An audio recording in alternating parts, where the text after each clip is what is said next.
Hello YouTube, Winner Zero here of Winner X Raven here with another deck profile. This time around, I'll be doing my Dracomist deck. Dracomist is pretty much Dinomist with a Draco Slayer engine. I feel like this deck is really fun, has a lot of OTK potential, and has a semi-competitive build. But again, I don't really use this for competitive play. I pretty much build it because my son really likes dinosaurs, and right now dinosaurs aren't really prominent in the meta. But this deck's also not too prominent in the meta, but it's a little more recent. But it's a machine deck, and so it can utilize cards like limited removal. And I just feel like it has a lot of fun plays. I really like the artwork on the cards. My son also likes that they're dinosaur-looking machines. It reminds him of like Power Rangers and stuff. But yeah, that's the main reason why I want to run the deck. It's my first Pendulum deck, so I'm not too familiar with Pendulums. I know Pendulum's been around for a long time, but I never really ran a Pendulum deck. So this is the first one I ever really built. But yeah, so let's go right into the profile. We're going to start off with 3 Dinomist Rex. I feel like Dinomist Rex is the most important, or one of the most important Dinomists in the deck. It's a level 5, scale 6, 2400 attack and 2200 defense. But yeah, before we get into the profile, let me explain the scales. So the scale 6, all of them have the same effect. Well, once while this card's in the Pendulum zone, you can negate an activated card effect that targets another Dinomist card or cards you control, then destroy that card. So if you get targeted, or any of your Dinomists get targeted, you can destroy your scale instead, and it'll protect your Dinomist on the field. And in the scale 3s, let me see if I can get it to focus. Scale 3s all have the same effect of another Dinomist card or cards you control will be destroyed by battle or by an opponent's card effect. You can destroy this card instead. So Dark Hole, if you try to Dark Hole your whole field, you can destroy this scale, and your Dinomist should be protected. I just want to explain that real quick before we get into the deck. That way I don't have to explain it for each one. Yeah, so Dinomist Rex, I really like this card at 3. I know a lot of people run 2, but he's pretty important because he has great effects whenever after he attacks. After you attack with him, you can tribute another Dinomist on the field, and you get one of 2 effects. You can either make a second attack on your opponent's monster in a row, and if it's in defense position, you can inflict piercing damage to your opponent. Or you can also, the other effect is you can shuffle 1 card from your opponent's hand at random or their side of the field into the deck. Then this card gains 100 attack. So it not only gets stronger, but you also have non-targeting removal. So it's kind of like a mini Ignister as well. I think this card is really good at 3, and I want to run any less of this card. Yeah. So let's get to the other scale 6 cards. We have 3 Dinomist Plesios. He's a level 4. He's 1700 attack, 1400 defense. Same skill effect. Another effect that he has is that when all your opponent's monsters lose 100 attack and defense for every Dinomist you have on the field, as long as he's on the field. So, and plus it's stacked. So if you have 2 Plesios, your opponent's monsters lose 200 defense and attack. So I think it's really strong to get over certain cards to help push for the OTK, just push for damage. So I feel like it's really important at 3. The last scale 6 I run is 3 Dinomist Brachion. Brachion's probably my least favorite out of the 3 scale 6, but he's still pretty good. With 2000 attack and 800 defense, this card has an effect where if you do not control Dinomist Brachion in your monster zones, and your opponent controls a monster that has the highest attack on the field, even if it's tied, you can special summon this card from your hand. So it's kind of like Cyber Dragon a little bit. But yeah, you can summon this card, and this helps push in case you don't have Pendulum capable, in case you can't Pendulum summon, pretty much. But yeah, that's the last of the scale 6 monsters. It's also level 5. So now to the scale 3s, 3 Dinomist Spinos. This card just came out of Shining Victories. I feel like this card is really, really good in this deck. And again, I wouldn't run any less than 3. It really helps push for OTK. It's 2500 attack, so of course the strongest out of all the Dinomists. And has 2 effects as well, just like Dinomist Rex, except you can activate this effect before you attack. All you have to do is tribute a Dinomist, and you either get the effect of this card can attack your opponent directly this turn, or its second effect, it can make a second attack during each battle phase this turn. So if you have limited removal, you can either attack directly with 5000 or even attack twice with 5000. It's really, really strong, and I wouldn't want to see it at 3. Of course, with this level, it's kind of hard to bring out if you can't Pendulum summon, but I still feel like it needs to be at 3. Next Dinomist, the third scale 3 is Dinomist Pteran. Dinomist Pteran is pretty much your searcher. It's kind of like Shura the Blue Flame from Black Wings, because it's a level 4, and when it attacks and destroys a monster, you can add any Dinomist card to your hand, so any of the spell or the trap or another Pendulum monster if you need it. That's why I need him at 3, especially with the field spell. He's at 2100. You can destroy a lot of different monsters and get cards to your hand, so it's just a nice little searcher. Now the last 2 Dinomists I don't run 3 of, it's just 2 Dinomist Ceratops. Ceratops again is like Cyber Dragon and Brachion, where it can special summon itself as long as you don't control another Dinomist Ceratops on the field. 2100 attack, so it's not bad to bring out to attack, especially with limited removal. And it's a level 5 for rank 5 plays. And then last but not least, we have Dinomist Stegosaur. He's my least favorite scale 3. He's not the worst card ever, but it's just he's my least favorite. Whenever your pendulum, another pendulum monster you control battles an opponent's monster, after damage calculation you destroy both monsters. So it just helps get rid of problem cards. It's a level 4, so it's easy normal summon, a 4 pendulum summon, and it's just another skill that you need. So that's all the Dinomists. I run the 18 Dinomists here. The remaining monsters are Draco Slayers. Alright, so in the Draco Slayer engine we have 3 Master Pendulum, the Draco Slayer. He's a normal monster, but he has an effect. His pendulum effect is while this card's in your pendulum zone, you can target one card in the pendulum zone and destroy it. So it has its uses. I don't really use that effect too much, but if I ever need to, I can. Then for the Draco Overlords, I run 2 Vector Pendulum, the Draco Overlord. His effect, negate all card effects in your opponent's pendulum zones. He has a really strong effect, which is why I like running him. I only run the 2 though. And then for the last Draco monster I run, it's 1 Luster Pendulum, since I'm only allowed to run 1, even though I wish I could run more. He's a really good card. He's a scale 5, so I don't really use him in the pendulum zone. I use him mainly to make Ignister or other Draco monsters. He has the effect once per turn. If you have a card in your other pendulum zone, you can destroy that card, and if you do, add 1 card from your deck to your hand with the same name as that card. So it can still help speed up the deck a little bit, destroying cards and bringing other cards. But yeah, that's the entire monster lineup. There should be 24 monsters. Now onto the spells. First we have Dinomist Charge. This is pretty much Fire Formation Tenki, but for Dinomist.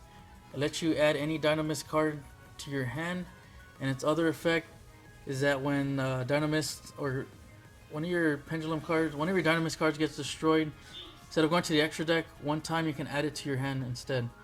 So it just, you can, if you want to use one of the pendulum scale's effects to stop all your cards from being destroyed, you can destroy that one and even add that card back to your hand, so next turn you can put it back on the scale, or you can put another monster on the scale if you want. But it just helps recycle some cards and helps you search, so it's a really nice 3 of in the deck. The next I run 2 MST.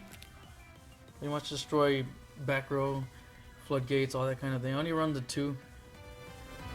Just, you want to OTK with this deck a lot, so you don't want to have to deal with, you know, Stormy Mirror Force or Mirror Force or any of those cards.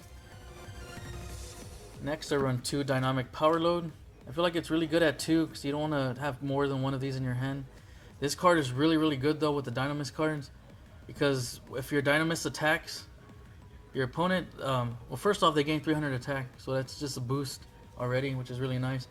And also, if your Dinomist attacks, your opponent can't activate any cards or effects, so they can't Battle Fader, or they can't bring out pretty much any monster that would come out, kind of like Gores, and they can't activate other effects too. So this is really nice for your Dinomist to help protect them, and just really help. If you have limited removal on this, you almost always win. It really depends on the situation though. And also pair that with 1 Terraforming. I used to run 3 Dynamic Powerload, but I feel like 2 and 1 Terraforming is a little bit more consistent. You're not always drawing this card. You don't want to draw it that much. You just want to have it on the field though as soon as you can. And I run 1 Instant Fusion. Of course, just for Nordan or Panzer Dragon, just to go into an Exceed play. 1 Draco Face-Off. Draco Face-Off, still new to the card. Like I said, I never really used the Draco Slayer cards before, but I like this card a lot. I hate that it's at 1, but it does help speed up the deck. What you have to do is you reveal 1 Draco Slayer Pendulum monster and 1 Draco Overlord Pendulum monster from your deck. Your opponent randomly picks one of them for you to place in your Pendulum zone or special summon, your choice, and you add the other card to your extra deck face up. Don't activate one Draco Face-Off per turn. Luckily I only run the one. But yeah, it just helps you get your Draco stuff out so that way you can make Ignister or Dinoster, whichever one you need at the time. Next, I run Limited Removal, one of my favorite cards in the deck. This card wins me games a lot, especially with Spinos. If you can resolve this with Spinos and other Dinomists, even just 2 Spinos on the field, you can attack directly with both, and you're doing 10,000 damage. It's ridiculous. Of course, your monsters get destroyed at the end phase, but they just go back to your extra deck so you can rependulum them out in case you don't in case you don't win by doing that. But you usually want to pull this out when you're about to win, or to help you win. Yeah. And the last spell I run is one Raigeki, just to clear the board. Like I said, you just want to make sure you can push as much damage as much as you can. So yeah, that's all the spells. Now, at least let's go into the traps. I run the 3 Dinomist Rush. Dinomist Rush is really good in this deck because it just helps push for OTK and just helps pretty much speed up the deck a little bit. What it does is let you special summon one Dinomist card from your deck, one Dinomist monster from your deck, and then at the end phase it gets destroyed. But so if you do this, Dinomist Rush, and you have limited removal, it just helps you push for a lot of damage. That's why I like running. It just helps with consistency, in my opinion. And then last but not least, one Royal Decree, just so you can stop cards like Stormy Mirror Force or other traps that might stop your OTK. Yeah, that's all the traps. Let's go right into the extra deck. Now into the extra deck. Now before I start showing off the cards in the extra deck, I do want to say I don't run Cyber Dragon Infinity. I like the card and I feel like it's really strong in this deck, but I feel like a lot of people use it as a crutch in the deck. So I decided I'm going to try to run it without it. And if I start to see that I kind of need to run it, I might add it later. But for now, yeah, I don't run Cyber Dragon Infinity or Nova. Alright, so starting the extra deck profile, you have Ignister Prominence, the Blasting Draco Slayer. Really good card. 2850 attack, and has an awesome effect because it doesn't target. It says once per turn you can target one Pendulum monster on the field or in your Pendulum zone, destroy it, and after that you can shuffle one card. So it doesn't target the shuffled card, so you can shuffle anything. It can help against Cosmos and just other problem cards on the field. Its other effect is once per turn you can special summon one Draco Slayer monster from your deck in defense position. It cannot be used as synchro material for a summon, which is alright because this is the only synchro I run, so you're not going to really synchro summon a lot. It's just there to help get rid of problem cards that it doesn't target, so yeah. The next 2 cards I run are 2 Dinoster Power, the Mighty Draco Slayer. Has 2000 attack, 2950 defense. I usually bring it on defense. Another reason I bring it on defense because it's a good, it helps protect your Pendulum cards. It doesn't need polymerization either. It's contact region, so you just need one Draco Slayer Pendulum monster and one Pendulum monster, and you can special summon this from the extra deck by distributing the 2 monsters. So it protects Pendulum monsters in your monster zone and Pendulum zone, so they cannot be destroyed by battle or your opponent's card effects. And then once per turn you can special summon one Draco Slayer Pendulum monster from your hand or graveyard, but it cannot be used as a fusion material, which isn't that bad. So that's a really good effect. That's why I run the 2, just to help protect your cards. And the last 2 fusion monsters I run are one Panzer Dragon and one Elder Entity Nordan. Panzer's there to help go into rank 5s, and Nordan's there to go into rank 4s. And that's mainly what they're there for. And yeah, so they're just the instant fusion targets. Now for the exceeds, they're pretty much a lot of just staple ones, except for the one. I run one Majester Paladin, the Ascending Draco Slayer. You just need 2 level 4 Pendulum monsters to make it. 1850, and it says when this card is XYZ summoned, you can add one Pendulum monster from your deck to your hand during the end phase of this turn. And then once per turn, you can attach one XYZ material from this card, special summon one face-up Draco Slayer Pendulum monster from your extra deck. It cannot be used as an exceed material for a summon. So it just helps you search, and it's just a nice 1850 attacker as well. I only run 1, and then the rest are all staple exceeds. So of course Abyss Dweller to help against Burning Abyss or Yang Zings, even though I really like Yang Zings. But yeah, so it's just helps stop graveyard effects. One Ragnazero works really well with Plesios because it changes their attack, and you can just destroy their monsters since their attacks are different. One Silent on her Arc to just help pretty much get rid of problem cards. If there's a monster you can't get over, you can take it from them with this card. And then one Castel, use them to shuffle a card away. So just again, more removal. One Gaga Cowboy to push for game. You summon and defense, attach, and you can burn your opponent for 800. One Dark Rebellion as my last rank 4. It's just there for more OTK potential. Can deal with a lot of damage. I just attach 2 materials from this card and target a monster your opponent controls, and half their attack, and then you can gain their half of the attack. So it's just a really strong monster to have. Now the last ones are rank 5s, just generic ones. One Shark Fortress. Alright. It's a rank 5 that makes it where your opponent cannot target monsters for attacks except this one, and once per turn you can attach 1 XYZ material from this card, then target one face-up monster you control. It can make a second attack during each battle phase this turn. 2400 attack and 1800 defense, just another generic 5. And then we have number 61 Volcasaurus. 2500 attack, 1000 defense. Once per turn you can attach 1 XYZ material from this card to target one face-up monster your opponent controls. Destroy that opponent's monster, and if you do, inflict damage to your opponent equal to destroyed monster's original attack. This card cannot attack your opponent directly during the turn you activate this effect. So just a nice burn damage card.